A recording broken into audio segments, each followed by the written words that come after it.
It's April 1st, 2021. The snow is coming down.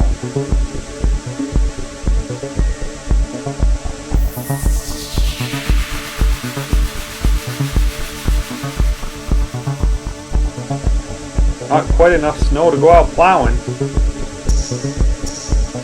So I decided to take the drone out, do a little practice flying.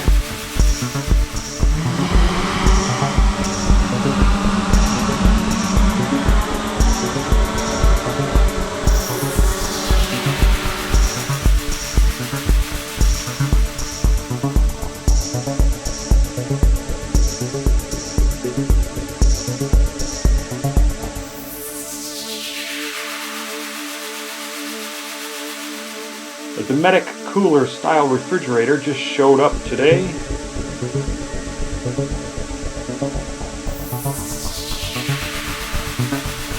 I just placed my order from Overland for some Arctic tern windows.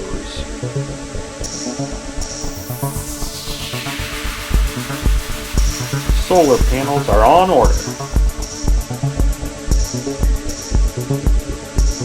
Can't wait to see those on the roof.